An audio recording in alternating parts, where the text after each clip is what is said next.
For joining us for our 2026 Budget Town Hall meeting. My name is Takara and I am your Association Manager if you don't know me. Here over at this, whoa, ooh, sorry guys. Here over at this table behind me, we have Jennifer Mahaffey, your Board President, and Taylor Morrison, Representative.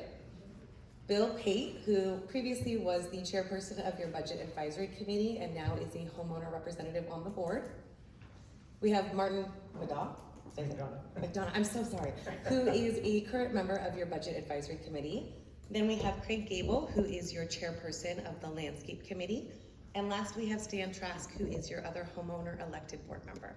So to kick this off, we are going to start with a presentation from Bill Pate regarding this year's budget.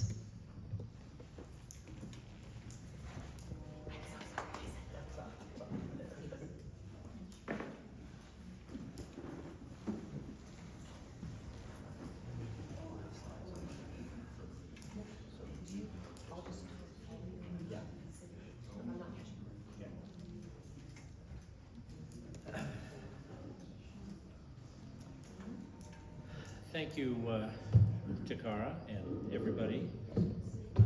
Let's go ahead and get started and see if we can make this a little quicker than I normally tend to talk, so that we don't have to spend all morning here. Okay, so first of all, thank you all for showing up. We have, I don't know how many people in the room here, maybe 30, 40. But we have close to 800 homeowners. So if you showed up today, congratulations. You know, it's the budget's a very important part of our community and a very important part of being an association member, and we appreciate your being here. There we go. Okay. All right. So I'd like to start by talking about the budget process.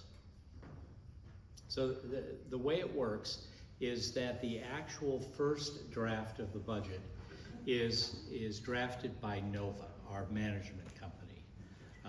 So they're the ones that also keep our books. They pay our bills, they process your assessments, they do all of the day-to-day hard work with the numbers. In the middle of the year, July, August, September, somewhere in there, they hopefully before September, July, August, they look at the numbers and they try and predict what the next year's budget should be, and they did that this year, and then they send that budget to Takara, our association manager, who reviews them for information she might know that they don't know, and then they submit that information to the BAC. And what the BAC does is it reviews the draft budget that Nova submits, and they look at the historical trends and information that the BAC might have that Nova might not know. And last year was a great example of this, because the villages here, the lovely buildings, came online last year, and Nova was not exactly in the loop on that. So we had to look at that and try and estimate what our expenses would be for these buildings and how that would impact our budget. So then the BAC, when they're finished analyzing everything and looking at the historical trends and determining what numbers need to change, they then submit their recommendations for a budget to the board. The board then looks at those numbers. There could be information that the board knows that the BAC doesn't know, and so they may make an adjustment. They consider things like sales, home sales, because that's a very important part of our budget. And the board then decides what the final absolute budget, proposed budget, will be for the next year, in this case 2026. And the board then publishes that budget to the ownership, to the community, and you guys get to vote on it. So on November 16th this year, there will be a vote on whether to ratify the budget, to essentially approve the budget, or reject the budget. So that's how the budget process works. Now, an important part of that process is the Budget Advisory Committee.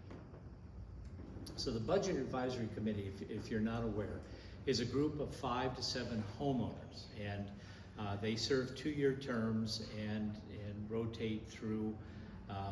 And it's a committee that's been around since 2022, I think. They first started this group, and what they do is they meet at least once a month all year long, and they review the financial reports, the actual reports for the association that are posted on the portal. They compare the actual results of how much we're actually spending, how much income we're getting, and they compare that to what the budget was made for the year before. And then they monitor the reserve funds. Are we making the proper contributions to the reserve fund? In the middle of the year, about 2/3 of the way through the year, we get a new reserve study. They look at that, what changes are we going to have to make because of the new reserve study. And they review the draft budget that we got from NOVA and see what numbers that we think that the BAC thinks are going to need to be changed. Are they too high? Are they too low? And you'll see some of those impacts when I go through the actual numbers.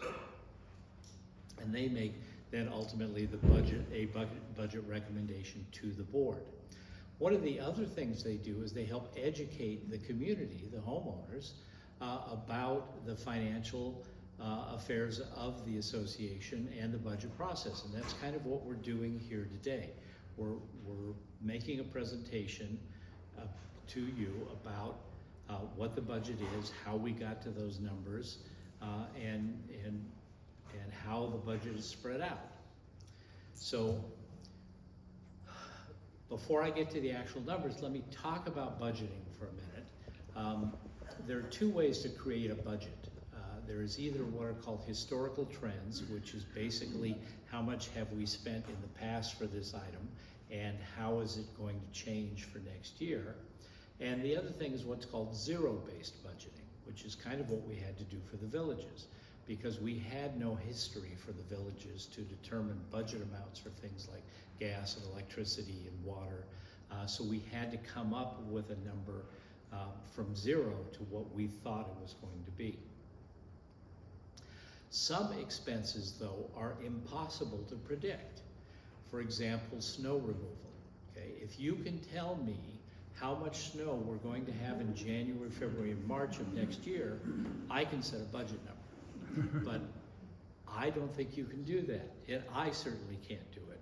So what we have to do is again, historical trends. We take how much have we spent in the past for snow removal, how bad has it been, what does the National Weather Service say the trend is going to be for next year, and we look at that and then decide, do we need to raise that number or lower that number? And that's one of those numbers there's always an argument about. Same thing for water usage.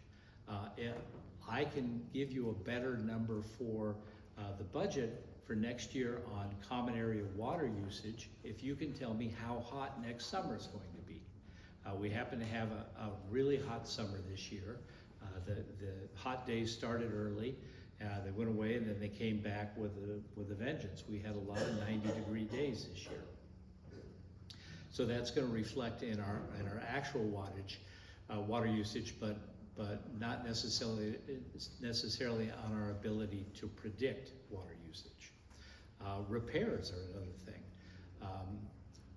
I can't stand here today and tell you how much stuff is going to break during 2026. I don't have the crystal ball to do that. So we take what we think are historical numbers, and then we try and project, as we get more people, more things break.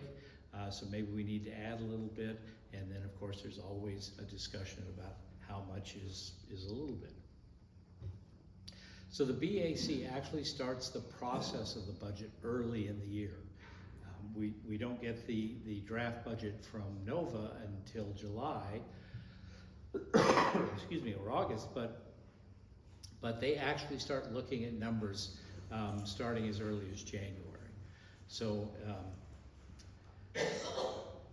their ultimate goal is to get the budget to the board by October the 1st. And keep in mind that if the BAC gives the budget to the board on October the 1st, the only year-to-date numbers they have are through August, through the end of August. So they are then projecting not only what next year's numbers are going to be, but how's the rest of this year going to go. So the BAC has a real crystal ball kind of job, and I think they do a great job at it. All right, so let's get to the actual budget. We divide the budget expenses, and we'll talk about income at the end because expenses kind of drive income.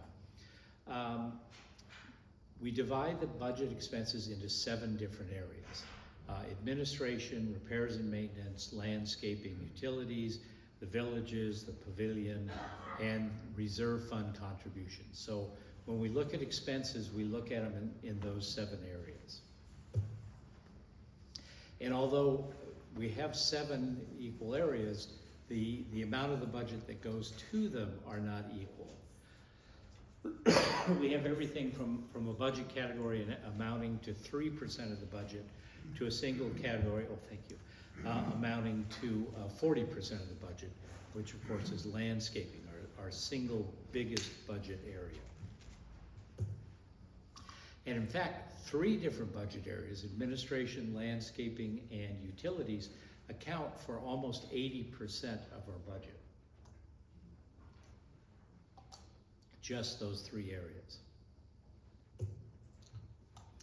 If you look at it in a pie chart, you can see the obvious differences between those 3 budget areas. Those are the big slices of the pie, and the landscaping one on the bottom here is the huge part of the budget. And like you take the pavilions at 3%, it's up as just a little tiny slice. That and repairs and maintenance. All right, so let's get into the first category, and that's administration. Administration covers a lot of different areas. Office expense, our permits and licenses. We've got permits for the pool, we've got permits for the facilities, we've got permits for the movies that Lane and Michael show Tuesdays on the pavilion. We've got permits for the music we play here. We've got all sorts of permits that we have to pay for. We have our lifestyle programs, all the programs that we enjoy, the gym programs, the dinners, the parties, all of those things. We have a category for that.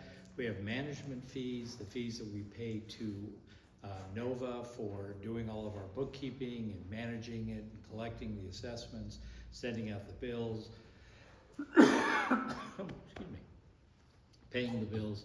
We have professional services. We have the reserve study, which I'll talk about. We pay a professional company that does nothing but reserve studies to do that for us. We have attorneys. We have an accountant that audits the books every year. We have to file a association tax return. All of those are professional services that we pay for. Our insurance. Our insurance went from being a minor expense to a major expense when we put the villages, when we opened the villages and completed them. Now we're paying federal income tax. I'll talk about that more in a second. We have property taxes. We have a huge increase in property taxes. And we have payroll. We now have 3 employees that we pay and to cover the services. And I'm sure as we grow, as we go from 400 homes to 800 homes, we're probably going to need maybe some more employees to cover things. But as far as the budget's concerned, the things that changed, there were 3 things. Now, according to the budget, we allowed $100,000 for next year's insurance expense. And the reason for that is because all the projections said that insurance was increasing 15%. And I will tell you that we finally got for reasons before my time, our insurance renewal date is November 21st. So later this month. We got the quote for it 2 days ago. It was 2 days ago we found out what next year's insurance cost is going to be. And the good news is that it's not going to be $100,000. It's going to be closer to the 87,000. It's going to be a little more than that, probably 88,000. Okay. So, you know, I would debate on whether to change the 100,000 number, because next year, so we don't have to wait until the last second before the budget to determine what the insurance is going to be, we're going to move the renewal date back to June. And when we do that, we're going to get a new renewal for the following year, and there's probably going to be an increase on that. So we may need that 100,000 that we've put in there to cover that difference. Insurance costs, I know, you know, we all know health insurance costs are going up. Every insurance cost is going up. Insurance companies are charging more to cover our liability there. Federal income tax, I mentioned, we went from $0 to $2,000. That's because this year was the first year we ever had to actually pay income tax. And although we're a tax exempt association, we have to pay tax on the interest we earn on our funds. We've now accumulated enough funds between our reserve fund and our operating account that we have invested them in higher interest earning funds, the part that we don't immediately need, and we're earning enough interest on those that we have to pay taxes. Unfortunately, because we're a tax exempt association, our tax rate is close to 40%. So for every dollar of interest we earn, we give the government 40 cents. So the 2,000, I can tell you the 2,000 is probably not going to be enough for this year, but since the budget item's covered by the interest we earn, it's not going to make a major impact to the budget. Property taxes. I'll tell you, the BAC took some heat because we projected $2,000 in property taxes for this year, and we ended up paying close to $43,000 in property taxes. And they said, how could you not see this coming? And I think it's a valid question. And I will tell you the answer is because prior to this year, the most property taxes we had paid was $68. And so suddenly we got a bill for $43,000 in property taxes and went, oh, I guess they know we built the villages. So it was a surprise, but we will not be surprised next year. Okay, so that is why the big increase. Also, payroll is going up, and I would like to say that, you know, the increase there with the $21,000 increase in payroll cost is because we're giving all our employees massive raises, but that is not necessarily the case. We'll have to give them some small raise, I'm sure, but primarily there are a lot of taxes involved with that. You know, we have workers' compensation taxes, or labor and industries, as we call it in Washington. We have paid time off contributions. We have paid sick pay. We have benefits. You know, we pay a portion of health benefits for certain employees, and those costs are all going up. So as a result, we've raised our budget number a little bit. So that covers administration. We've essentially raised the budget for administration 20% from last year. Repairs and maintenance are fairly easy.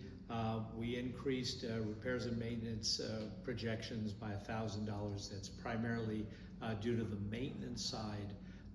Things like fire alarm maintenance, we have HVAC maintenance, we have a lot of systems that we have to maintain, pool maintenance and stuff. So we've increased that a little bit because the service providers are going to charge a little more. We've actually left the snow and ice removal budget the same because we have not exceeded that budget in prior years. We don't think we're going to exceed it next year. That number kind of straddles two parts of the year. The 26 budget, snow and ice removal covers January, February, March, and December, which is really the only times we have snow. And primarily the expense that we have is for de-icing around the mailbox and the sidewalks at the amenities. So that only got a $1,000 increase, which is a 2% increase from last year, from this year. So now we get to our big area, landscaping. We essentially have gone from 734,000 projected budget for this year to 783,000 next year. There's some things that you need to realize. One is our landscape maintenance contract did not go from 248,000 to 469,000, because what we did is we made a technical change here. We reclassified our front yard landscaping maintenance contract to include it in the first category, maintenance contract. So actually, as far as the maintenance contract is concerned, we actually only added 15,000 to that category, and that's primarily to account for new homes coming online in 2026. The cost to mow your front lawn actually hasn't changed from last year to next year, or this year to next year. We just thought that we wanted to put all the contract-related expenses in one category, and then account for new expenses for new front yards in a different category. The other increase, the major increase there, is in special projects. There were some things in prior years we had included in other categories, and that's why you see like irrigation repairs have gone down, seasonal replacements have gone down. Those things have gone down because we've reclassified some of the expenses that were in there into special projects. And the list of special projects is long and complicated. And we broke those out. In the past, we've called them other things like improved efficiency projects. They were non-contract maintenance one year, the year before that. We've finally settled on the name special projects, because these are things that are done, maybe they're not part of the maintenance contract. They're not included in the maintenance contract, but there are still things that have to be done, but they're usually things that have to be done once a year. Like trimming arborvitae, the beetle treatment. There is a beetle that is working its way down south from Washington that apparently absolutely decimates front lawns. It essentially comes through and eats your entire front lawn. The beetle is not currently in Thurston County, but the landscapers warned us it's currently in Pierce County.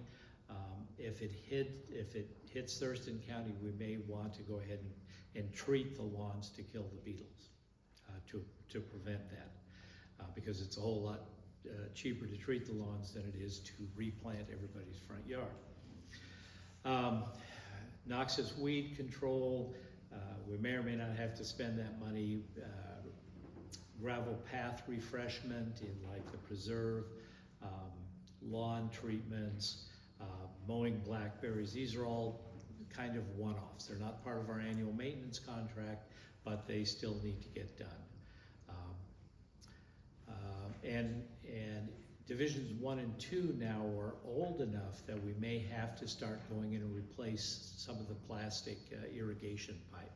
So the landscaping committee wanted to put some money in there to pay for that if that needed to be done. Some of these things we definitely are going to spend, and some of these things we may not spend, but we wanted to put the money in there so we don't have any surprises later. You know, if we discover that the sprinklers in Division 1 are totally shot and the pipes have to be replaced, we don't want to go out and come back and say, you know, we're going to have to spend $20,000 for that and it's not in the budget. Well, it's in the budget, and we always love it when it's in the budget, we don't have to spend it, as opposed to it wasn't in the budget and we have to spend it. All right, so that's landscaping. Another area is utilities for common areas. Okay, so the electricity bill that you see there, the electricity budget, is for streetlights. It's going to go up for a couple of reasons. One reason is PSE is charging us more for electricity next year than they did this year. Another reason would be that we have more streetlights. We'll have more streetlights next year than we have this year, because we're adding Division 4. We have streetlights in Division 4 that we will be paying for, we being the HOA will be paying for instead of Taylor Morrison, as those houses sell out, which they almost are. And then Division 5, we'll have Division 5 next year. Division 5 will have those street lights as that division fills up, starts to fill up next year. At some point, we'll have to transition those street lights from Taylor Morrison to the HOA as we start getting community members moving in there. So there's a 30% total increase in the expenses for utilities. Irrigation water, we had to do a major increase on that because the city of Lacey is charging us more for water, and because we had the long hot summer this year, we're going to exceed the $175,000. It looks like that we had budgeted for this year, so we wanted to make sure that we didn't do that again next year, if we're even able to water again next year. You know, we're in the third year of a drought. If we go into a fourth year of a drought, Lacey's going to start cranking down. We're every other day now.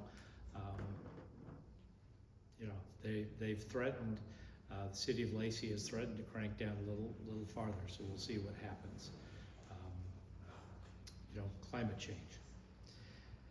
Okay, so that's utilities, common areas, villages. All right, villages is one a lot of people are concerned about because it is so large and so prevalent and so new and so shiny, and we all love it. But actually our expenses for the villages are going to go down 7% from what we projected for this year. And that's because a lot of things we thought was going to charge a certain amount is actually costing us less. Some things are costing us more.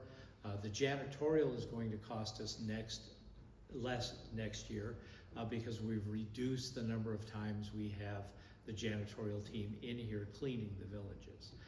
We were doing it 5 days a week. We've discovered that we think we can get away with just doing it 3 days a week. And that makes a significant amount of reduction in the janitorial expense.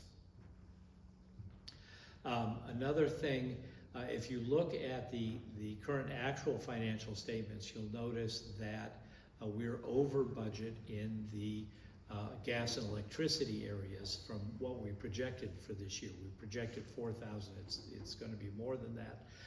Part of that is because if you actually go back and look at the 2024 December 2024 expenses, we were not charged anything for utilities for the villages in 2024.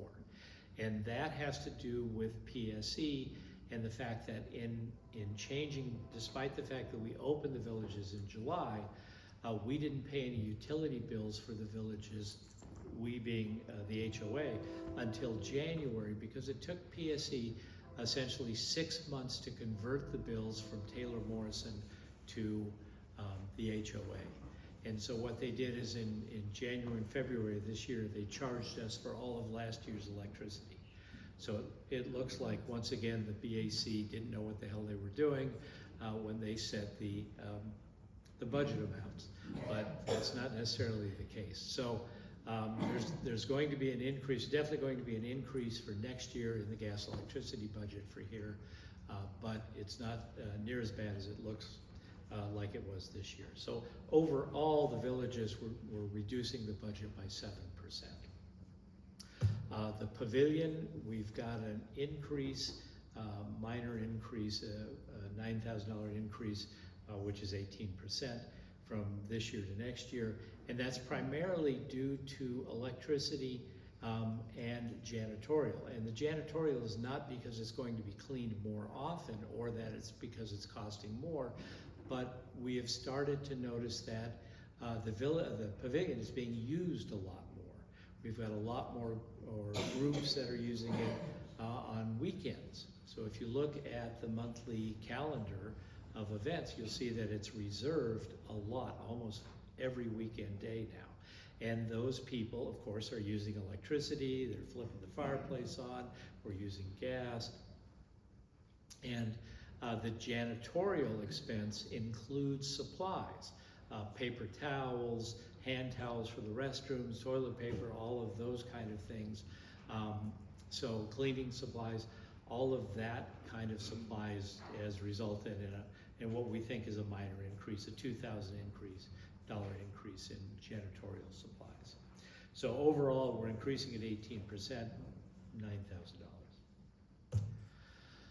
Reserve contribution. So we've got a 5% increase in the reserve contribution from 2025 to 2026.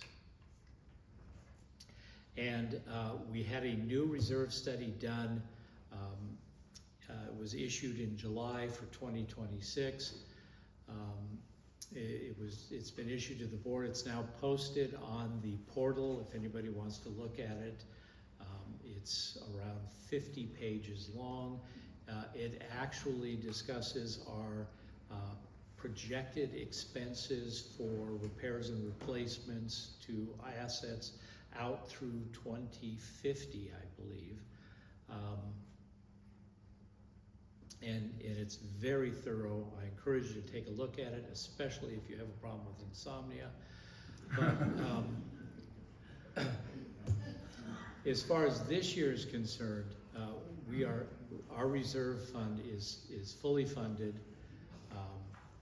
This year for 2025, we had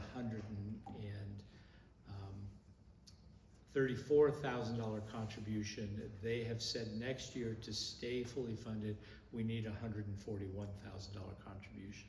And that is because the cost of repairing things is increasing. You know, construction costs, material costs, all of those things. So those have all contributed to an increase in what our reserve funding needs to be. So when we add all of those categories together, we do the total budget expense, we're looking at almost $2 million, 1.97 on the expense. It's hard to believe that it costs that much money to run this association, but you know, as we went through the categories, you can see that it does. So now that we've set the expenses, we know how much money we need. So the question is, where do we get the money from? We're projecting next year that we're going to have approximately 456 homes. We projected 410 for this year. We're over that now, we're 420 something. We're projecting 456, so if we divide the 1.97 million expense that we need next year by the 456 homes, each home should contribute $360 a month. Okay? Now the reason for that is because our 456 homes at our projected monthly, proposed monthly assessment of $285 only generates 1.5 million. So to cover that gap, we're fortunate that we have the capital contributions from new homes going in. We basically have a difference of $75 a month between the 360 that we actually need and the 285 we're actually collecting. So that $75 a month is going to be funded from this year's and prior years and next year's capital contributions. Not 100%, but as new homeowners move in, they contribute. Currently, they're contributing $5,000 per home to the capital contributions budget. That money goes straight into cash, and that money is then there ready for us to pay the $410,000 shortage between those two numbers.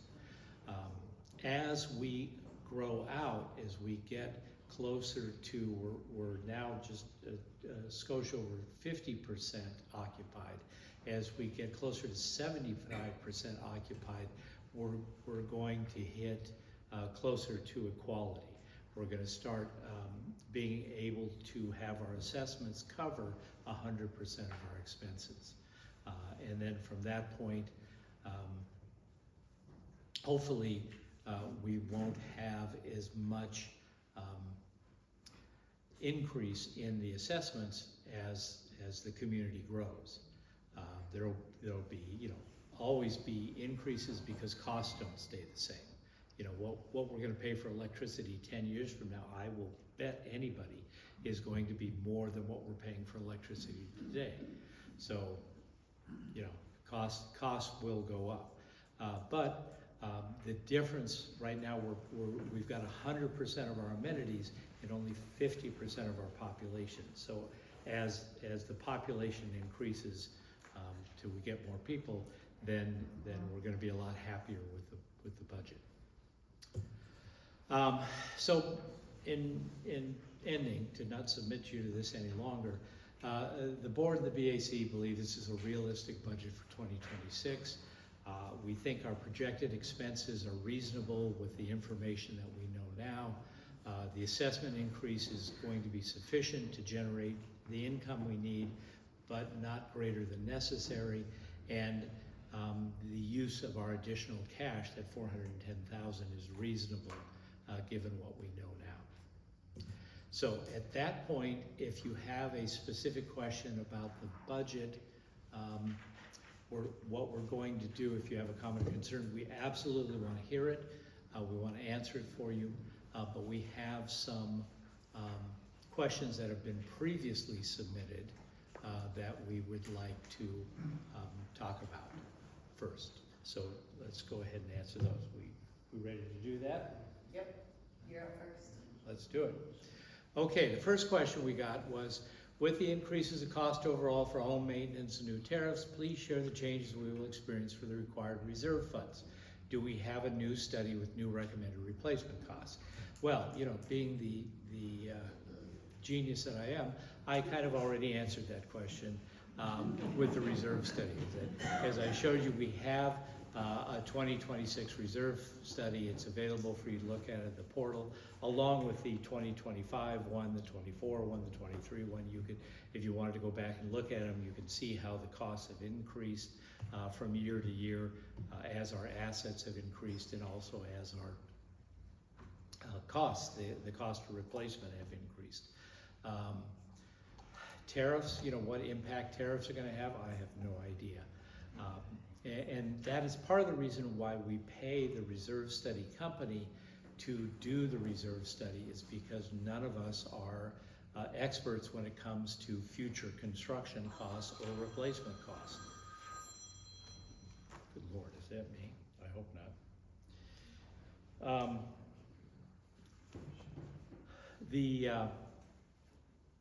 I cannot tell you what it's going to cost to replace the roof on this building in 20 years.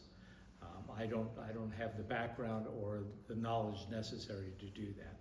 And that's why we hire somebody to do that. And so, as I mentioned, we have a new reserve study. Our reserves are fully funded according to where we need to be right now. They're projecting out, as I said, 20 to 2050. Every year we make a contribution to that, and the contributions will keep up with what they think we're going to have to replace. So the idea being that we're not going to have special assessments for unknown surprise expenses. So I think that answered that question. Actually, before you go, yes. I'll just make a comment about the reserve study as well. Typically, there's like a 3% sort of increase projected also in that reserve study. So when you look at it, typically, I believe ours says 3%. Mm-hmm. So when you're looking at the reserve components over the 30-year progression, because that's what the reserve study is, you'll see a built-in 3% increase as well. So whether or not a tariff or cost of living kind of fits in or out of that, that'll be kind of our delta in terms of reserve component costs. I will say across the board, trends that I'm seeing with all the associations that I help manage through Taylor Morrison, industry has gone up a lot, especially for attached home products, which we are not, but we do have amenities. So I don't think we saw an increase or got hit as hard as, say, some of my other associations. in terms of what our reserve funding is. Our increases are very minimal comparatively, just to give you perspective. Like if you live in a condo or a multifamily attached where the building envelope is part of the association's responsibility to maintain, they have upward of a 15 to 20% in their reserve components for the projected, I would say, next 15 to 20 years. That may shift with conditions changing, tariffs, yes, no, maybe that. So just wanted to add that little color. Thank you. Okay, next question. With a major portion of the year under our belt, where are the surprises and expenses for villages? Example, cooling and heating costs, gas and electricity, pool maintenance, perhaps maintenance with equipment. All right, if you recall from my discussion a few minutes ago about the villages, our expenses there are actually going down 7%. And I talked about the gas and electricity surprise. That was our surprise when the fact that they didn't charge us anything last year, we got it this year. That obviously won't happen next year. We're getting regular bills from our friends at PSE. So I don't really think there is going to be a surprise there. So hopefully that answered that question. Next question. Are there specific areas where we as homeowners can help conserve and save in expenses? Examples, keeping more lights off in the villages, or perhaps not keeping the gym and movement room so cool, not opening the garage doors when the air conditioner is on. That is an excellent question. Unfortunately, it's a complicated answer.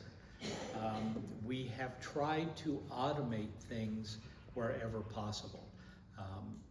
I know everybody hates to walk into the village. If you come over for a cup of coffee and the first thing in the morning, you're the only one here and all the lights are on, the TVs are on. What we have done at this point is we have programmed the TVs to go off at a specific time at night automatically. They come on automatically in the morning, so they're not on all night, playing to an empty room. Same thing with the lights. The lights automatically are programmed to come on and go off at certain times. It would be nice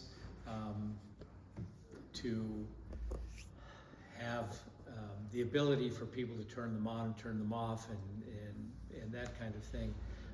But it's hard for people. How do you know that, if I'm in here watching the Seahawks on the game and I happen to be the only one in the room and I get up to go to the bathroom and you come in and say, oh look, the TV's on, there's nobody in here. You turn off the TV, then I have to come back in and turn it back on, and so on and so forth. So we've automated those to the extent that we can.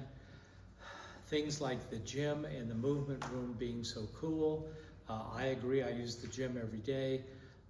But the problem is the reason they're at the temperature they're at is because people have, I go in there and I walk. There are people that come in and use the treadmills and run. I think they're crazy, but that's just me. They come in there and they run and sweat's flying off them, and good for them. But that they want the room to be a little cooler than I do. So we think where it's at now is a kind of a compromise. But there's always room to change. I know Takara has said that she adjusts the temperature in the winter time so it's not as cool. In the summertime, she cools it down a little bit because it's hot outside. So, everything's a compromise. So we try and do our best to that. Did you want to add anything to that? Yeah, speaking like the garage doors, so we're looking into what the HVA system what the capabilities are. So I don't believe we currently have an ability to just have when the garage doors come open at the movement studio to change the air. So we're looking into what can we do to the system to help, because that's a great observation. We don't want to be cooling the room when the garage doors are open in the summer. So we're actually looking into it. We just recently talked to the electrician, understood that aspect, and now we have a meeting scheduled in the near future to check with the HVAC. So it may take some time, but we're not oblivious to those. I'm glad that someone brought this up, because I do think they're good things to keep in mind, and we should all be conservation based to that respect. I think that's kind of also maybe an underlying tone to this question, which I think is great. And something to point out is like, even though systems are automated, some of them aren't. Like the gas outside, some of them have auto, but like this doesn't. So if you're, even if it's on a timer and it's gonna shut off in 20 minutes, maybe if you're leaving and you don't think anyone else is there, maybe turn it off. I know at the pavilion, we did the same thing early on with the fire pit. We put a timer on that, so it just wasn't left burning. So gas has gone up a little bit too, and as you saw with the expenses, electricity isn't the biggest issue, but we all could be more mindful of that. And I want to bring up a topic that the amenities committee that we constantly talk about is the pavilion use. How can we be better at a pavilion? We've been throwing across some ideas and conversations and maybe programs about, you know, private events versus group events, how supplies get used, you know, outside guests versus inside guests. Are there, you know, policies and protocols? So that's been an active source of dialogue that we're working through. So hopefully, you know, the HOA itself is not burdening a cost for everything. So if you have suggestions and ideas on those topics, send them over to Cara. She'll get them over to the board or the respective committee. We're more than happy to look into them. So I think this was a good dialogue generating question that was submitted. Doesn't have, like Bill said, complicated answer in the interim. So In reference to the yeah, go ahead, Bob. committee, I'm on that committee. We do have plans to, and working with y'all, we will do in 26. We're going to send out a survey. Yep. Because that, I think you said those have been helpful for the board and Yep. for the HOA. So we're going to be sending out a survey in reference to what the community is willing or Yeah. able or would like to see as far as the pavilion and the expenses are Yeah. concerned. All right, well, those are our first couple questions that we have regarding the budget specifically. The next two questions we have are regarding landscaping. So I'm going to invite your landscaping chair, Craig Gable, to come up and address those two questions. And then after, we will open up the floor to homeowner questions.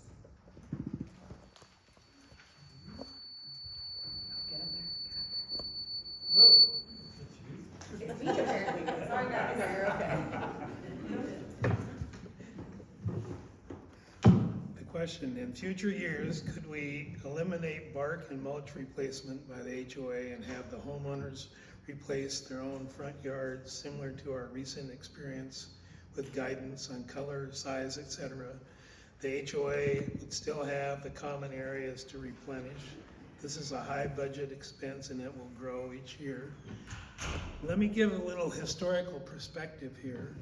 A few years ago, knowing that barking was a big expense, and in the budget for 2026, it's $80,000 to do Division 1, just Division 1 and all the common areas. And a few years ago, looking into the future, we did a survey, and many of you participated, and came back to us and basically we said, hey, what if we didn't do any barking in 2025, which is true, we didn't do any barking in 2025, and then we do barking sort of on a 3-year rotating cycle. So in 2026, we plan on doing Division 1. In 2027, Division 2. In 2028, Division 3. In 2029, we would actually start doing 2 divisions, Division 1 and Division 4 at the same time. Well, you can do the math in your head and recognize that just number gets bigger and bigger as we go forward. And then we would be on a cycle of basically every year doing 2 different divisions on an ongoing basis. You know, we've given people the freedom to do barking through the ACC, to do barking in their own front yards. You know, this is sort of recommending, hey, why don't we just allow that to happen and have everybody take on the responsibility of that?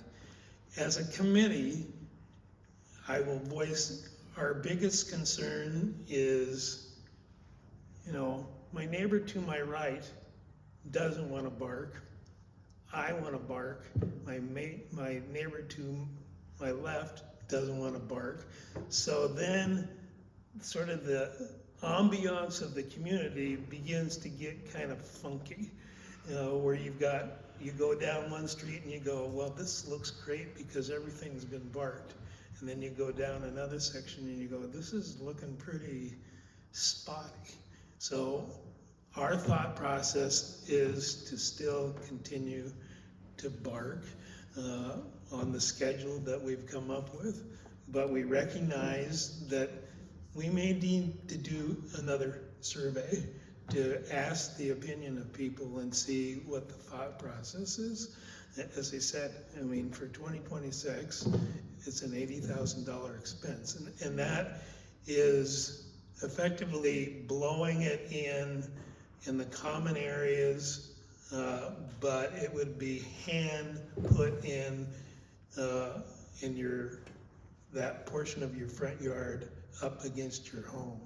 So that, because if you come in with a blower and do it up against the home, you've got bark going everywhere, covering your porch, covering your windows. You know, it's problematic. So that's where we stand as a committee, but we recognize, you know, it's a bigger issue than just next year. It's an ongoing expense, and 4 years out, as I said, it's gonna double up. So think in terms of $150,000 to $160,000 to do barking for 2 different divisions.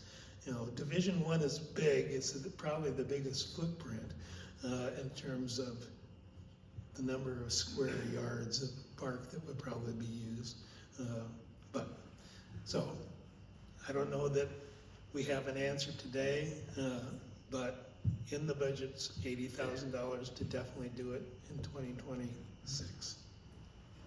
I'll just add, we also do look at other vendors, not just our current landscape provider, maintenance provider. We do source that out if it's a cheaper cost. So we are looking, I know someone's probably thinking, well, are you looking at other bids and other resources, Yeah. which we have done in the past. We have done in the past. You know,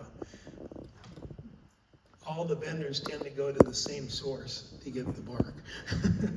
You know, it's more about the labor involved and the equipment that they're gonna use to blow it in. But, you know, the source for the bark tends to be the source for the bark. And I think a decision on the hand of application was also due to the fact that plantings, I think one vendor did blow it in once, and it covered up plantings, and it covered up irrigation, created a mess. So based upon feedback of what owners preferred as well was that choice. So if, like to Craig's point, if we do another survey and that perspective changes, obviously we would pivot as well. Yeah, I mean, it's an ongoing process, and as we get bigger and bigger as a community, when we get to 800 and some odd homes, you know, it's gonna be a big expense. Okay, the second one, is there money in the budget to have our front lawns thatched and aerated? There is budget money to aerate, and we do aerate every year, and we will continue to do that. We also do moss control twice a year, and thatching. We had a conversation actually with the regional manager yesterday who attended our landscape committee meeting, and we posed the question to him, how labor intensive is thatching to thatch our whole community? And he said, you don't want to know. It's so labor intensive that it would be prohibitively expensive to do it. And they think that doing the moss control and doing the aeration is probably the best approach. And we tend to agree with their philosophy about that. But thatching is definitely, in my opinion, something I prefer not to do. But aeration, we clearly do, and we'll continue to do. I don't know if there's any other landscape questions that might come from the floor. If anyone has a landscape specific question, if you wanna come up to the mic and ask Craig specifically. We're also going to open up the floor to any additional questions, but since Craig is graciously standing here right now, I figured we could start with landscaping. So, if you have a question, please feel free to come up to the mic, ask the question, tell us a funny story or a good joke. Yes, Linda. Well, this isn't landscape, this is just, I just wonder if there's any more talk about a higher, buy-in employee. So it's at 5,000 right now. It is at 5,000, and that's actually at the discretion of the seller. So unfortunately, that's not a decision I get to make. That is sort of upper management for our division. And we've had dialogue last year quite a bit, and there was a lot of feedback that I've provided, and there's feedback. More feedback. That's horrible. Okay, thank you. So yeah, that is up to other parties involved, so I can't really speak to if that's going to change. I will say currently, I don't want to If talk you need, about- just turn it off. Yeah, just turn it off. Yeah, we don't want to subject anyone to that. Perfect. I know the current sales climate as well, I don't think they're going to do anything to discourage. So I know there's thresholds that are taken into consideration to make sure that we still get closings and sales, which then equates to capital contribution and closed homeowners and monthly assessments. So it is a teeter-totter, and it's a balance from what I pick up in meetings in the office. But unfortunately, I mean, I'm always willing to provide feedback to the people that make those decisions. I just can't guarantee that I personally have any sway in it. But I do share the benefit that it is for the association and for the homeowners. It's just unfortunately out of my particular hands. Doug, did you have a question? Yes. Before. And That would be- That would be great. So I mean, I don't know if everyone can hear, and maybe use your outside voice. The podium, I believe that one's. Okay. Try that one. No, That way everyone hears. There you go. I read where the landscaping or grounds people are doing some work on the tall grasses.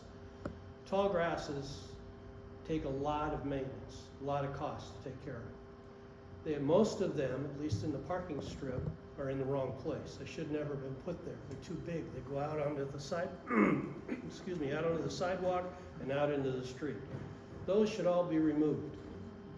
The ones in the parking, in the median, are also 90% of them put in the wrong place. They're put on the edge of the street where they go out into the street, and there's beautiful plants in between that are totally hidden by those grasses. So I know that we would reduce our landscape cost, maintenance costs significantly by just removing all of the tall grasses.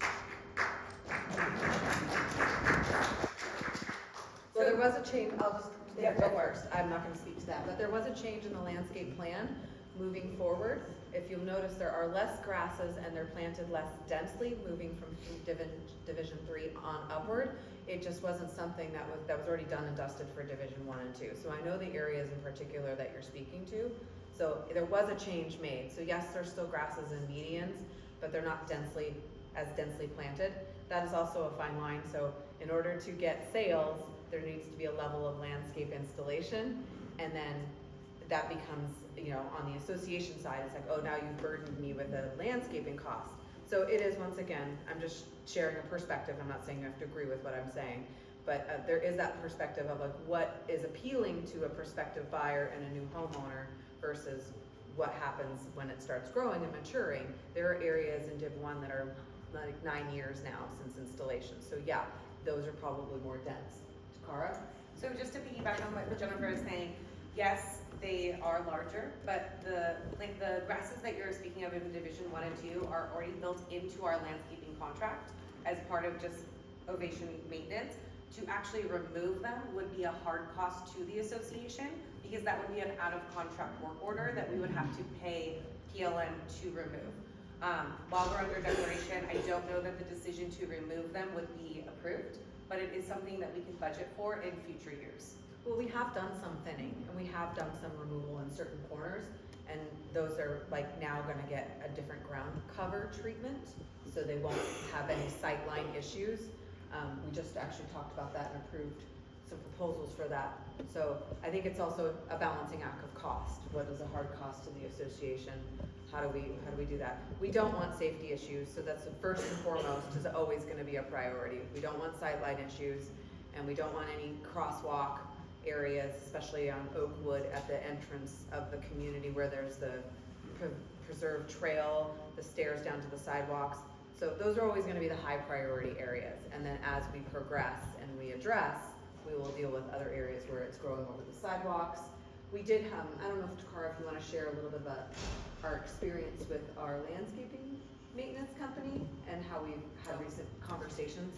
So, I think that'd be insightful for as people. you guys can tell, the trimming and the maintenance of the common area elements for landscaping has been drastically more in the last couple of months, and that is because we have changed our account manager. So we are being a little bit more stringent and a little bit more time sensitive of getting that plant material removed before it grows over sidewalks or blocking intersections. So we are making that mindful decision to help cut that down faster. One thing we have to keep into consideration is that certain plants have to be trimmed within certain timelines to maintain the health and the vitality of that plant.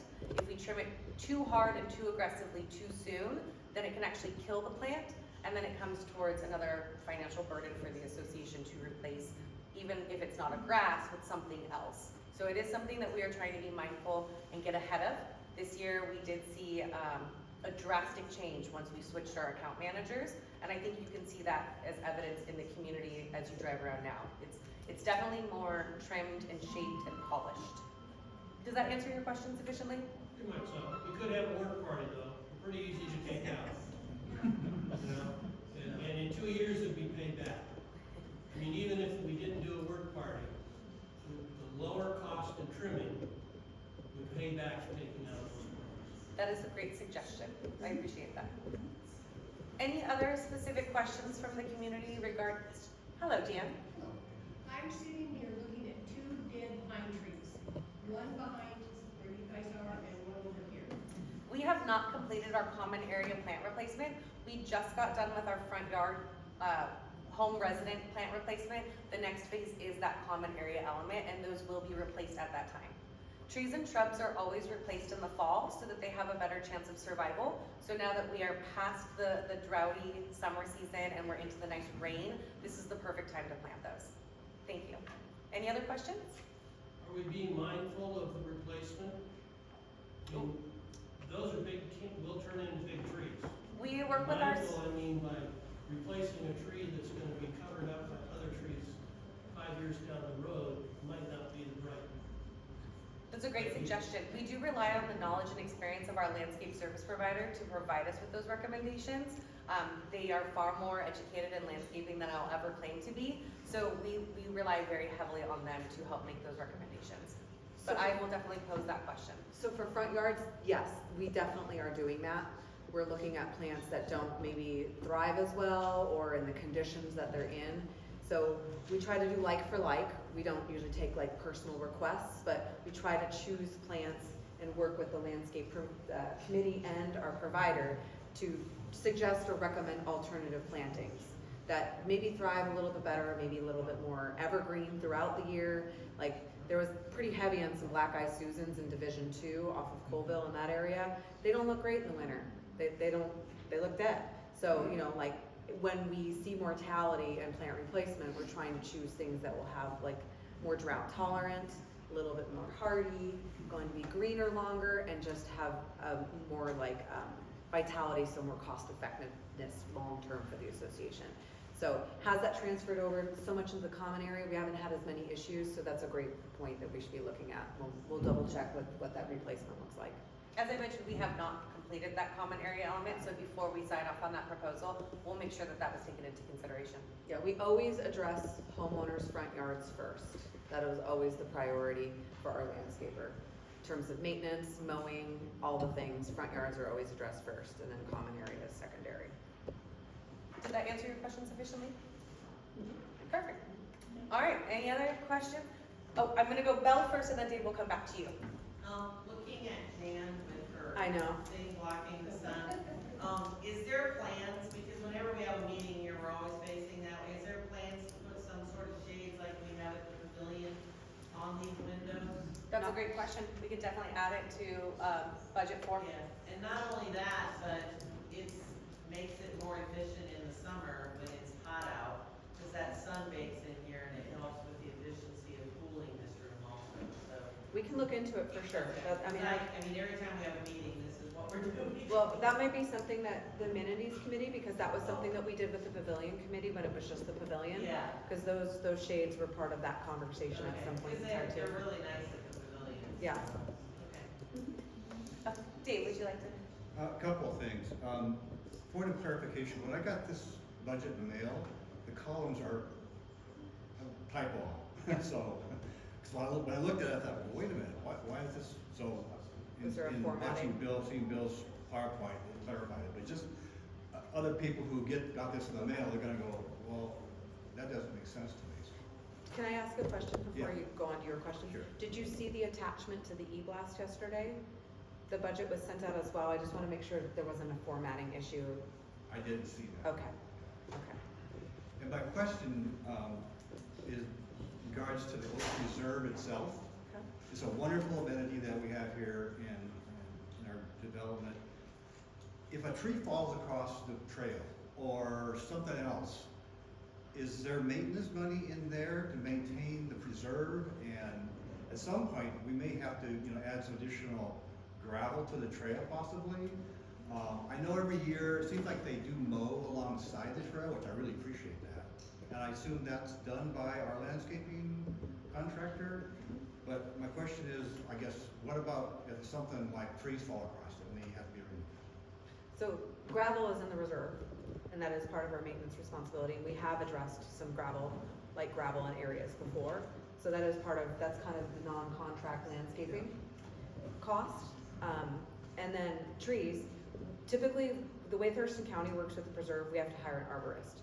So yeah, if a tree does fall down, or if we have branches or limbs that might be encroaching on people's homes, we've done assessments along the homes that are adjacent to the preserve, their back fence is there.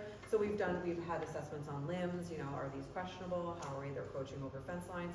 So we hire an arborist, and then that's part of non-contract landscaping. And he usually comes out maybe once or twice a year to do spring assessments, and he does a full audit of that whole area, and he'll walk the preserve and he'll flag. And we have reports where he flags trees that healthy, might be failing, monitor, and gives us levels of that monitoring. So then, so if something falls over, usually we call the arborist, and the intent is that the debris is supposed to be left in the preserves to create natural habitat for wildlife and kind of maintain the overall original aesthetic. This used to be a horse farm with the Gary Oak Preserve. It's actually I'm blanking on the word, protected tree. Just that we also have groundhogs that are protected in this area. There's a specific groundhog. So does that kind of cover the, okay. Let me make a couple of comments also from a landscape and maintenance standpoint.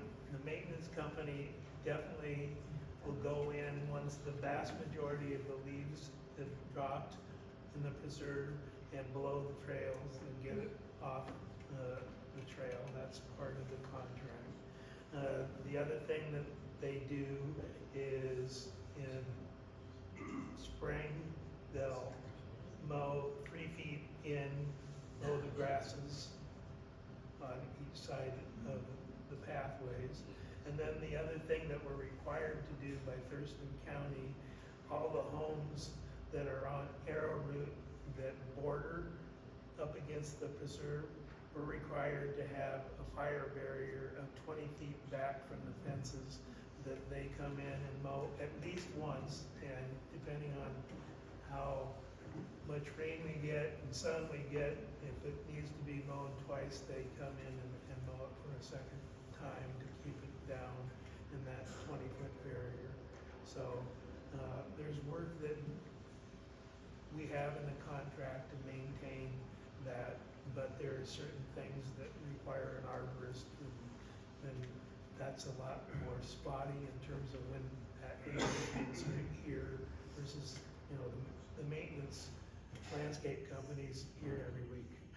Just to piggyback quickly on what I said, just to clarify, it is a 15-foot fire barrier. Yeah. We observe that along all fence lines that butt up to common area element. So 15 feet, and then just to double down on the gravel refresh. As much as I wish I could spend my days walking through the preserve, I don't. If you find a spot where the gravel appears to be eroding quicker, or you think it needs maintenance, please do not hesitate to let me know, so I can send the crew out there to address that as on a need to basis. And taking a picture would be helpful, and so we can spot sort of where it is on a map. And Bill put up the slide. So these are all the special projects. This is all what's in that bucket. The tree pruning, the second one from the bottom, the tree pruning is specifically for the preserve arborist. And then the gravel path refresh is in there right under the IQ cards for the sprinkler system. Dave, did that answer your question? Perfect. Hi, Dex. Is there any thought with the new development there, how that's gonna interact there with the fence? I mean, there's nothing there but a barbed wire fence, and I'm guessing if that community fills up, they're just gonna spill over into the preserve. That's a great question that has not been on our radar, or at least mine, so to speak, at this time. But I'll make a note of that and we'll do a little research on that. I unfortunately cannot provide an answer for that at this time. It appears to me that there's probably a property line issue there, from where I can see them putting the hubs out into the preserve. That's a great question. Thank My you. VP of land development in our office is connected with that developer and knows some of their vendors, and they have shared contacts. So I'll reach out to him. I'm curious, because otherwise that just spills into our preserve. I mean, not the No, building. yeah, no, you're not wrong. So, yeah, I'll ask him to see if he knows. It appears to me that there's an issue with that property line, just what little knowledge I have, there's something going on there. So we'll look into that and we'll provide an update once we have more information to share. Any other questions from, hi Bruce, Here, you gotta project for us. I walk every day watching the community. I'm questioning the number of houses completed next year. I'm not seeing construction, very little construction, things have taken a dive. Is that realistic still or not? So just to clarify, your question is if our projection for homes in 2026 is realistic? Is that, With the current okay. economy the way it is? I mean, that was the number that was given to me by the sales department and the upper management. I wouldn't say things have been a dive. Actually, I was gonna share, we've had over 8 sales in contract for 2025 closings. So that's guaranteed numbers that we weren't necessarily thinking we were gonna get just this past month in the month of October. So that was like the best sales month we've had in the history of Oak Tree. There's something about, and that's kind of across, from what I understand, across the board for other builders as well, especially in this demographic. You guys are not necessarily shying away from the current economy, and people are buying. Toll Brothers is also, they have their Regency, I believe. They're kind of in that Bonnie Lake area. They have a 55 plus community that they're building. They've had really great sales in the month of October. Shea on the resale side across from I-5 also has had a really high, strong resale for this demographic. So I can't say we're in a slump, maybe the economy purposes, but in terms of sales for Oak Tree, we're actually having stellar numbers. So I'm glad you kind of brought that up because I was looking for an opportunity to share that. So 50 I think is conservative, but safe. So saying 60, I know it's only a delta of 10, might set us up for not having the right amount of capital contribution, but 50 I think is safe to be guaranteed. Obviously, we would love sales and the rate of construction to increase. Construction is going to increase based upon the rate of sales and how much we pre-sell ahead of time. So, kind of hard to answer, but I hope that gave you something to gnaw on to. I'm not seeing any foundations right now. Was that? I'm not seeing any new foundations right now. Yeah, you're not wrong, but we're selling a lot of the homes that currently are either under construction or standing inventory. You're not wrong. So as soon as those kind of are off the market, you know, obviously the next step is to go into Div 5 and build foundations. Also the sales process, and I don't know all the details, I'm gonna be honest, I only know the overarching concept of it, but you get to go and say, I want this floor plan because it fits on these lots, and you can go pick. There is some level of that So I think you'll see a different type of foundation development in Div 5 as well. And who knows, they might pivot and say this isn't working. We're gonna go back to what works. Thank you, Bruce. Anybody else have any questions? You ready to go to the budget, or are you gonna wait for another section? You're more than welcome to ask questions Okay. specifically. We're in the When I walked budget. in the door, I was gonna ask, where are we getting the money for the $410,000 loss? You answered most of that. But when I go to the balance sheet, I don't see an item for capital. No, that, and, So I don't see where that money's coming from on the balance sheet, so. right, but if you look at the balance sheet and the asset portion of the balance sheet, we've got $1.2 million in the bank, including the reserve funds. So if you take out the $400,000 for the reserve funds, that still gives us about $800,000 in available cash to cover the 400. So we're covered for the 400 there.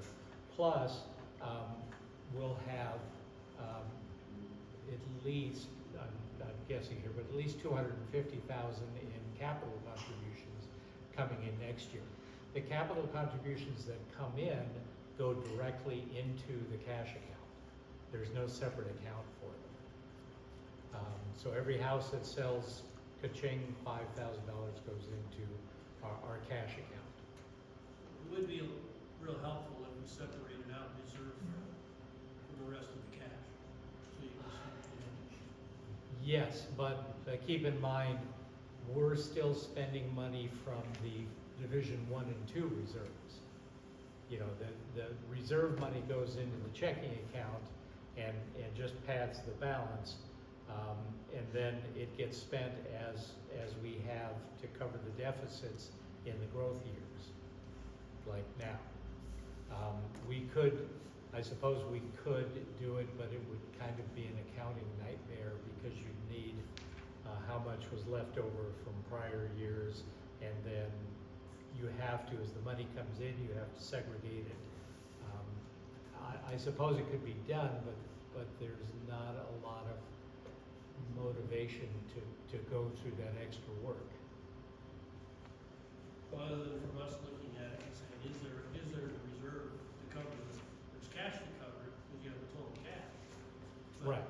But, we're required to have a specific reserve.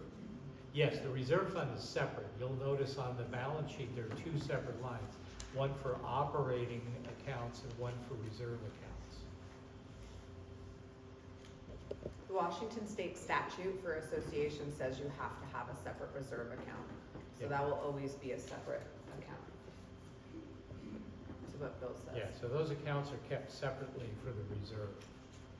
And that money is dedicated only for reserve expenses that are basically outlined in the reserve study.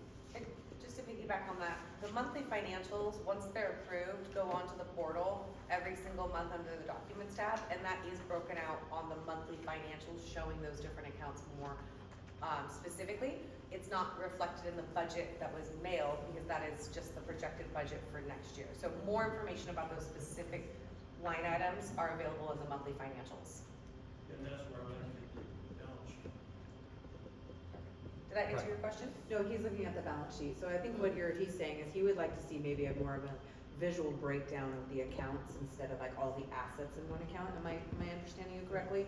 So then, like, all the money that's in the CDRs and all those protected accounts that are operational, maybe he's just looking for something more visual on the budget, which has also been feedback we receive every cycle, like 1 minute it's too many line items, 1 minute it's not enough. So I think that's something that we can kind of discuss to see how we can maybe get that reflected for more of a homeowner who's not wanting to like look at all the little minutia. Just to piggyback on that, just to clarify, we do partner with Nova, the management company. They do our actual accounting, so it would be a question for their capabilities, which I'm sure is a yes, but I would have to clarify with them on their capabilities of how they would break that out for our association specifically, because they manage almost 300 associations from different various states. So, If you could take that question and put it, submit it as a request on the portal to the board, we could certainly, to give us an exact idea of what you would be looking for, we would be happy, I'm sure the budget committee and the board would be happy to look at it and see if maybe there's a different ways. It's hard to move Nova's accounting Queen Mary, but you know, it takes a while to turn that ship, but We've gotten there. yes, it can be done, and we're happy to do it if you know, if it makes, you know, if it's a question you have, somebody else has it, and if it would make more sense to you, then it would make more sense to other ones. And we're trying to help you understand the finances. So if there's a way that'll make that easier for you, you know, show us what you're looking for, just a rough idea. And if you submit it that way, it goes a bunch of different ways automatically, and then we can follow up on it. Okay, Steve, go ahead. What happens if the budget fails to pass? Great question. Great question. Great question. What are our So, favorites? for those who don't know, we've actually had a budget cycle that did not ratify. So 51% of your ownership has to vote the budget down.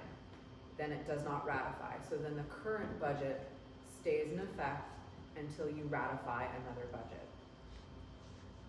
And that is up to your association, your board, whoever decides how we're gonna ratify another budget. Just to clarify and piggyback on that, if the budget does not ratify, that does not mean that our expenses disappear. Correct. So we They end up stay the same. burning down more of the association's cash, paying those expenses instead of going through a plan that has been strategically placed. So again, it's your guys' budget, it's great that you guys are getting educated in it, but the opposite side of that as well is not beneficial for the community in any way, shape, or form. PSC doesn't care whether we ratify the budget or not. But does that drive the association, the budget committee to go back to the budget and look at the numbers and start saying, well, maybe we need to cut here and here and here? I mean, just if the budget fails to pass, and then it's just brought back the same budget 2 months later, so something's gotta change, because, I mean, that sends a message to the board that, hey, this is not what we want, you know, we want it, so. Absolutely, the board gets to decide what we're going to cut. I mean, what landscaping is not gonna happen, what lifestyle events are not gonna happen. You know, unfortunately, not a lot of the budget is discretionary. It's not stuff we choose. We don't choose our insurance, the amount our insurance company is gonna charge us. We don't, you know, we negotiate what our landscaping company charges us for their contract, but once we agree on the contract, that's the contract. We can't go, I suppose we could go back later and say, okay, we're gonna go to cutting front lawns every other week. And they're gonna say, well, that's not gonna change our costs because we still have to come out here. You know, a lot of, you know, the things that are discretionary is, we can stop heating the pool, we can stop, having parties and events and lifestyle classes. The stuff that we would have to cut, is the stuff that you would feel. Stop serving coffee and the amenities and. Well, I mean, I gotta speak to the lifestyle thing. Unfortunately, under Declan control, while Taylor Morris is still selling, that's not something that we're gonna completely cut out. Yeah. And to your point, all contracts are negotiated each year. Everything, we always look at other vendors. We're not married to any vendor. We do look at what is the most appropriate for the community, cost-based wise and service level. You can't always go the cheapest. Sometimes you pay what you have to get. So we're always kind of like middle line. What is that delta? What is that teeter-totter? What is that breaking point? What's successful? But to your question, yeah, if the budget doesn't ratify, changes will have to be made. Yeah, and that, I mean, what changes, we don't know. We'd have to go back and look at it. You know, to last year's budget cycle, you know, initially the BAC did recommend a much higher increase. And so we kind of sat down and like, where can we trim the fat? What changes can we make? Do we really need to go that much? Is that more appropriate? Do we have the knowns? Do we have the unknowns? So there is dialogue that's had between the BAC and the board before a final, and it's a collective decision. It's not just one of us going, nope, that's it. We work as a collective to make that decision. So yeah, it's in our best interests right now to ratify a budget. I think most people would say that, but you know, if it doesn't ratify, we deal with those next steps and try to figure out and try to get a budget ratified. One thing, if you look at the actual numbers, our budget went up 11%. So the costs were increased and our HO use goes up 4%. So from the perspective of, year to year, that's, with the expenses going up 11%, the dues are only going up 4% next year. In the current, I will say in my just shy of 13 years in this industry and position, this first year, all my associations right now, I have like 16 in what I'm dealing with, all had an increase, first time ever. Some are like about 4%, some are up to 20-25%. I would say the condo, multifamily attached type product really got hit hard. And some of that has to do with, you might have read in the news, Florida had a multi-level high-rise condominium building that had levels like that fell on each other and imploded. Didn't really see an impact in the industry with insurance and reserve components last year. Definitely saw it this year. So I will say where we're at with Oaktree, I feel like we are in line with a small incremental increase that's close to what cost of living is, which aligns with like increases for salaries across the board for a lot of corporations. But other associations are going up like quite a bit more. I'm not saying that like you should be thankful. I'm just trying to give you perspective of what I see across the board with a lot of my communities. Some are very underfunded in reserves. We're very healthy, so I think that helps our position right now by also having a conservative approach. When we stood up the VAC, that was the philosophy, is having a conservative approach, making sure we keep more in the bank, because capital contributions eventually. How do we find sources of quote-unquote income or avenues to support some of our costs? We are looking into some options, hopefully, that maybe 2026 we'll see some maybe ad revenue on a platform that can help people can advertise in a way that it offsets some of our costs for our association. So we are looking for ways to kind of ease that pain and not always have an increase. But to Bill's point, typically 75% closed ownership does equate to that your monthly assessment can typically cover all your operational costs, your flush. So will you see larger increases? Wish I had the magic 8 ball, but I think you guys are set up for more of a cost of living type increase if you see an increase at all. Would be ideal. Dave, does that answer your question sufficiently? Vic, go ahead. Just real quick, maybe I wasn't paying attention close up. What is our assessment gonna be for next year, our monthly dues? Do we know that yet? The projected increase would be from $275 to $285 a month, so a $10 increase each month. Yeah, go ahead, Doug. Hi, my name is George Axtell. Bill, you did a great job on your presentation. There was one spot, and you answered all of my questions except one. Okay. Under management fees, Yes. based upon the 2025 actual versus budget, the actual is going to end up being $24,000 at $2,000 a month, or yeah, whatever, yeah, $2,000 a month. So it's going to be 24. The budget is 29, and we're going all the way to 35 for 2026. That's a 31% increase. That just seems exorbitant to me. I agree. Let me explain, the management fee. Okay, so the management fee is composed of two elements. One element is what we pay directly, our contract with Nova for their service, and that is $2,000 a month.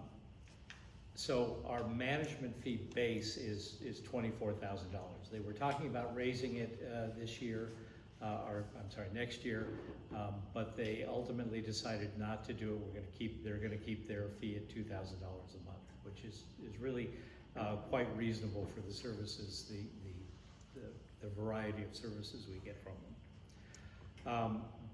The difference between the 24,000 and the 30, whatever it was, that we put in the budget for next year, is because of a couple of things. The $2,000 a month covers a base variety of services from Nova, but there are other services that there are extra costs for. So for example, the mailing, the budget mailing that you got, 8 pages. Nova assists us with that, and so for them to make, so I guess most of those pages are two-sided to save money, so there's like 16 pages of information there, including the proxy and the cover letter and all of that stuff, and the account descriptions. Somebody has to take the form, do a mail merge, print the 16 pages, fold them, put them in an envelope, address the envelope. They go out through a distribution center, a mailing house that come out to you. So for us to send that one mailing costs about $800 to $1,000. That cost is included in the management fees because it's done by Nova, but it is over and above the $2,000 we pay for that. The state legislature earlier this year, passed a rule that theoretically says we have to send you a written, printed mailing for every board meeting we have. We have to invite you to every board meeting, and that invitation has to be on a piece of paper sent to you via US mail.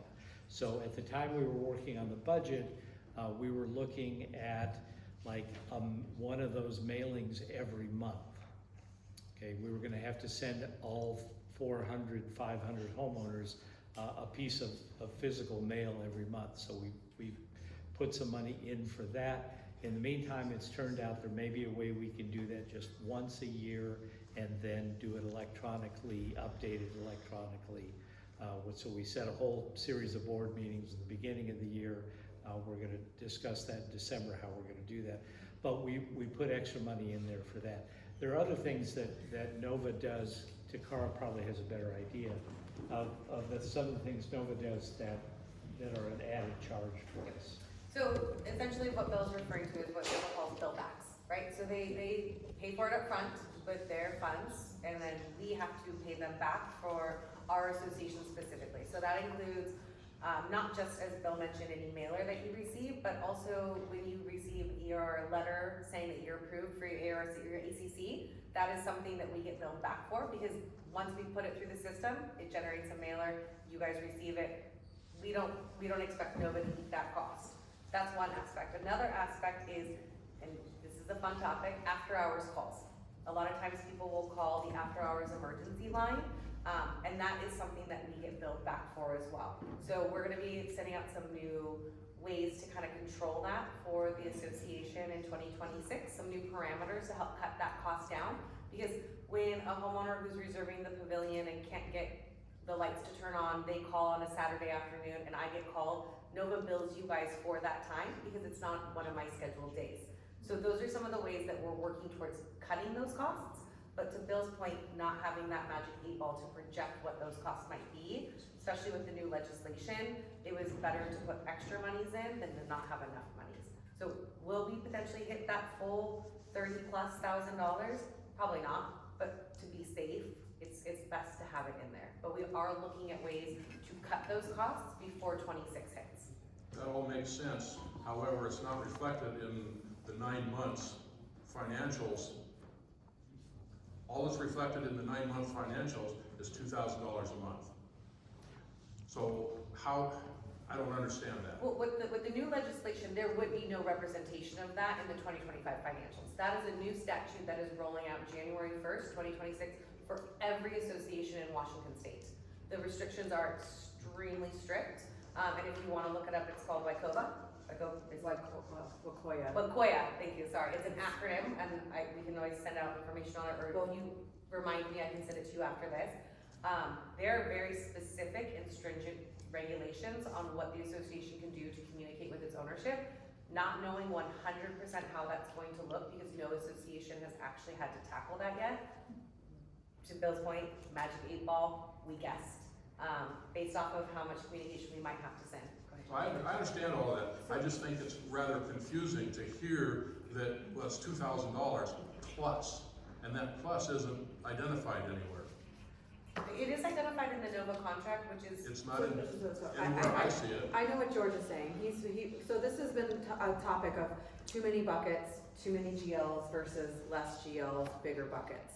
And so you're wanting to see more itemization of what is included in the management fees, correct? Because to better Yeah. reflect the management fee. Absolutely. So this kind of ties into someone's question earlier where either we're not giving enough buckets, not giving enough, giving too many. So I get where you're going. Also what's included in the management fee that's not part of the standard flat $2,000 and the services that are included in the monthly fee of $2,000 is your portal, which is like usually about 40 cents a door. So those are kind of what Takara is referring to, the bill backs. So that is one of the costs that's kind of in that bucket. So, you know, if we need to provide, Bill's looking at it here and he could probably add some extra clarity, what he sees on the financials and what you're seeing. But to piggyback on something that Takara said, we don't want to have people not call after hours if it's a true emergency, but we're getting a lot and we go through phases of an uptick of after hours calls that are not true emergencies. So to what she's clear, just to add a little color to that, we're working to find like a flow chart or a cheat sheet. So when someone does call after hours, that person who's receiving the call before it gets to Takara might be able to assist and provide a resource to the owners so that we can kind of cut down and not have extraneous. Because I'll say, it goes in phases. Sometimes we get a lot. So, you know, and with this legislation that is changing, we've had already 2 meetings and we have another one and there's a training. There's a lot to digest and it will impact us. So to speak to Bill's point, we're padding a little bit in 2026 to be prepared because it will change how we do business. It will change how we send out communications and mailers. I understand all that. No, I know you do. But I'm saying it for others. You know, I'm thinking, well, $2,000 versus $35,000, there's a big difference in where's it going? And I just would like to know where that money's going. Sure, Bill? Okay, well, this year, for the 9 months this year so far of actual expense, we've got 18,000 in management fees going to Nova, and we've got $4,886 going to the bill backs That's not listed as a management fee. It's It's in not. here in account 50310, management fees dash other. But it's not in the budget because those 2 accounts were supposed to be combined. And our bookkeeper at Nova decided to break that one out temporarily, and it'll get recombined again, so that the management fees in the financial statements, not the budget, but the financial statements will include both those numbers. And that's why it's that way in the budget. That'll make it easier to understand. Thank you. Yeah, okay, thanks. And to your point about what that other stuff is, that would be all of that's, it's too numerous to mention stuff that we pay Nova to do that's not included in the management contract. But if you want to On go your over it, financial, can you put a little asterisk and down at the bottom say this is what that is? I would love to, and unfortunately, Nova's system won't allow that. We'd have to hand do the financials every month to do that. But, you know, if you have a question, you're always, you know, ask the budget committee. Or ask Takara. Well, and to piggyback on what Bill says, the Budget Advisory Committee meets every single month, not just during budget ratification. And they do also host all office hours where homeowners can come in and discuss their questions specifically to the monthly financials. Homeowners are welcome. I mean, that's a great platform to continue to stay educated throughout the year, so that come November, when we go into budget ratification, if you have those specific questions, we can flush out those questions out and be prepared to speak to them for the entire association. You know, if you have this question, I'm sure other homeowners have this question, so it just helps us better educate the group on how to, you know, understand and read those balance sheets and financials. And that's also a great question to bring to Stan's office hours, to the board office hours. that they have. I was like, you just threw you under the bus. I was trying. 4 of those hours. Stan can answer that question. Please. I didn't know I needed to ask the question until I got the information. Yeah, so, you know, if in the future you get a question, please feel free to ask, come by. I'm not shy about coming down there. Yeah. It's so close, it's in Well, I mean, you proximity. can always send a question via email, and the Yeah. BAC can always respond to you that way as well. So, I mean, what we're trying to say is, there's opportunities, we want the dialogue, I've said it a lot in board meetings, and I know that, you know, it feels like beating a dead horse, but I want the budget to be important to everyone all year round, because it does flux, it fluctuates throughout the year, not just at budget ratification season. Like, we want people to be educated, we want these questions, so that's all we're just trying to do is encourage. And if anybody recalls, I mean, it's a year ago now, but last year we changed the chart of accounts for the financial statements. We had 64 accounts in there. And some of those accounts, we had a separate account for the pavilion trash, and we had a separate account for the village's trash. And they were like, the annual budget for them were like $300. So what we did was we compressed those and we combined a bunch of them. And that's why in your budget packet, you have that list of the chart of accounts that shows all of the accounts that we ended up combining to essentially cut it in half. We're down to 32 accounts now, I think. So for example, office expenses includes postage, includes the newsletter. We used to have separate line items just for the newsletter. And we can still figure out what those costs are and let you know if that's a question you'd like answered. But a lot of people got tired of wading through all those little accounts, so we just combined them into categories for you to make it a little easier for people to read. Well, for me, if it weren't such a huge number, I wouldn't have paid attention to it. Yeah. But a 31% differential is. Well, yeah, they keep, you know, I in my presentation, I talked a lot about expenses and how they went up 20%. But if we have a budget of $1 and next year the budget's $2, we've had a 100% increase. So the percentage doesn't always give you the full story. And I was thinking, why is it going up $11,000? Why is the budget from 2,000 going up, or the actual expense of 24 going all the way up to 35? Well, the actual budget was 29, not 24. Yeah. Well, the budget was, the actual expense is going to be $24,000. For that $2,000, not adding the other stuff. that you Correct. The actual expense is 24, and the budget then goes up to 35. That's a huge expense difference. Just to add one last thing on this, just because I know that there's homeowners that are gonna watch this recording later, just to clarify. Nova did do a contract increase across the majority of their associations. Our contract, the $2,000 a month, did not increase. That addition that you're seeing is the projection for potential billbacks. Nova's contract in 2026 is not increasing, and they have not increased their contract since they took over the association in 2018. Yep. So they have never had an actual contract increase. It's those additional expenses that they pay for, front for us, and then we reimburse because it is our cost of doing business. Well, I know that now. Yeah. I can't tell by looking at this. Yeah.